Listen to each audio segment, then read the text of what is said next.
stuff in my face. Yeah. It's the man of the moment.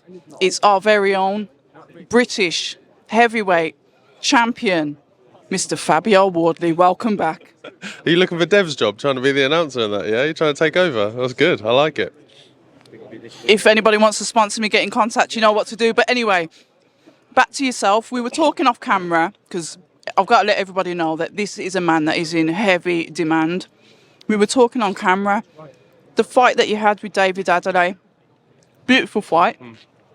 Talk to us about you coming on into that fight, because I was talking about range and distance. Just talk us through the fight, your words. I just knew I had to build into it. I knew with David, he's sharp early. I know he has a quick peak and drop off. So after those couple of rounds, after we've set a bit of a pace, nothing crazy, but enough of a pace to let him know that he's under consistent pressure, that after 2 or 3 rounds, the drop will be quite heavy and I'll be able to get my work off however I want, really, and stay in control. And that's exactly how I went about it. We just stayed consistently in front of him, let him know I was always there, always sharp, always keeping him moving, guessing. Because the thing is, I said as well, you can make someone work without not even having to do much. And in that fight, that was the key, was letting him know that I'm in front of you, and when I do hit you, you're gonna feel it. It's gonna hit. It may not be crazy often. I'm not throwing punches in bunches, but when they land, you'll feel them, and just keeping you on consistent edge, and that drained him and worked through him. You know what? It's kind of interesting that you said keeping it on consistent edge, because one thing that you did do is you kept the fans consistently on edge. The way that the fight started, it was like, okay, it seemed as if Adelaide had that range intact. He was comfortable, and then literally, I think it was from about, I don't know, round 2 or 3. Why's that come off? Somebody walked past, the lights go off. Sabotage. You know what? It wouldn't be the first time. You literally warmed into the fight. It was like once you were happy to take his power, you then kept on, like you said, just coming forward, standing in front of him and letting those shots go. And he just didn't have the answers. Everyone thinks, okay, I might be able to beat him. Everybody thinks, okay, I can beat Fabio. But what's it like when they actually get in the ring and you're standing in front of them? You're a bit deceitful to the eye. Yeah, I think so. I think people are realising that once what you think you see, or whether the openings you think are there, or gaps or whatever, they're very different on the night under the lights. It's a whole different place. It's a whole different bit of pressure. So all those that have watched me, like, they would have watched the Gorman fight, and he got caught. He's easy to hit, and it's not like that.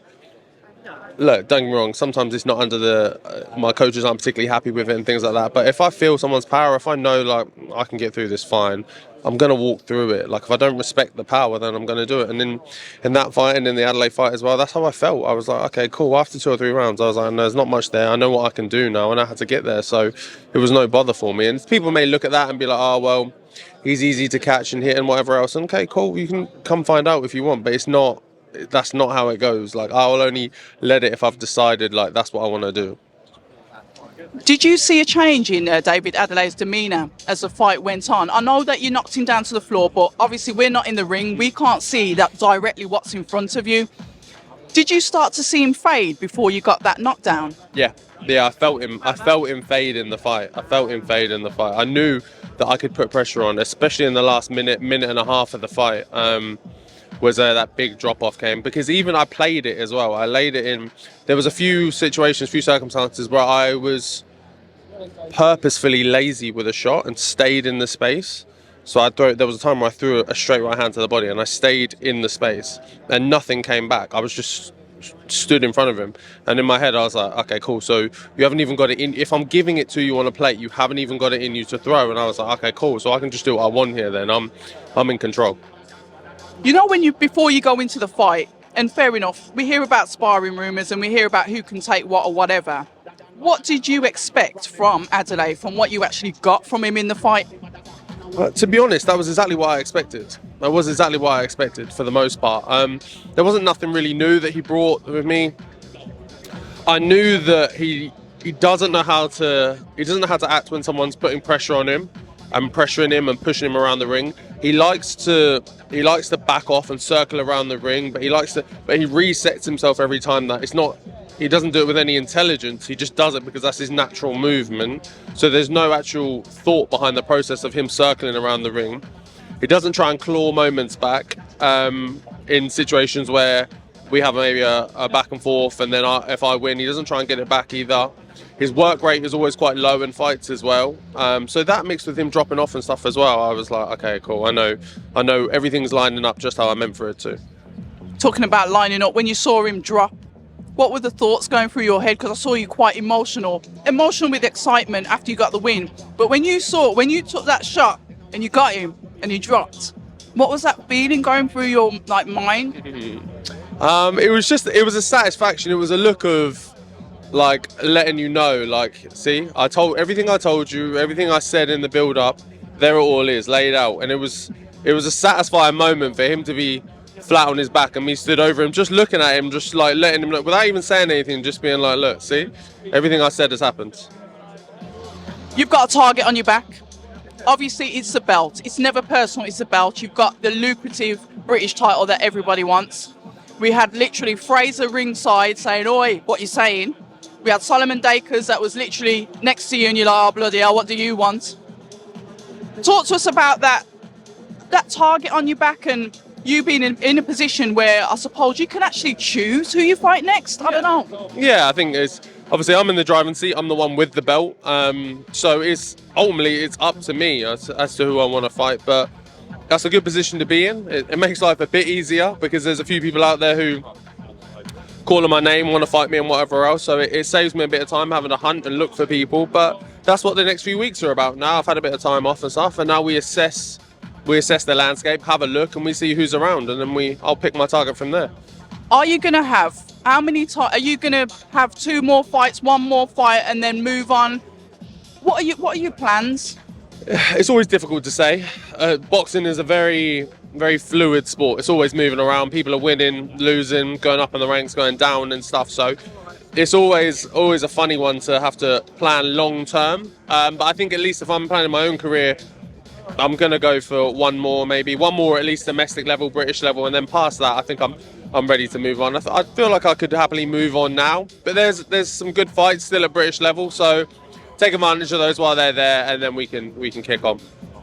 We're talking about taking advantage, and one of the things that I do admire about you is the fact that you've built yourself. You've had Matchroom that were there from the beginning, that showcased you, that showed us who you are.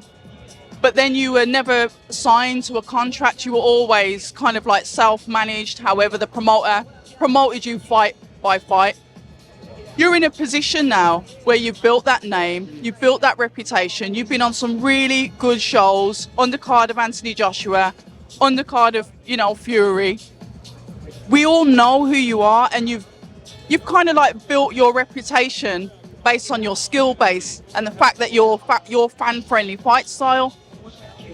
The blueprint of that, being self-made and being able to control your own career, what would you give to an up-and-coming young fighter to say, look, grab hold of your career, your words? I think the key for me is always bet on yourself in any situation, in any fight you've got coming up, in any negotiation you're having with management over contracts or promoters and things, and debating over fights and stuff, is bet on yourself. Because don't get me wrong, there's a lot of risk reward coming with being a independent fighter or however. If you lose in fights back to back and stuff, you're quickly in the wind, you're quickly left behind. No one's got any ties to you and no one cares. So you have to bet on yourself. But the rewards of that are fantastic in themselves. So it's always worth doing. And I think to be in control of your own career is always the biggest thing for me.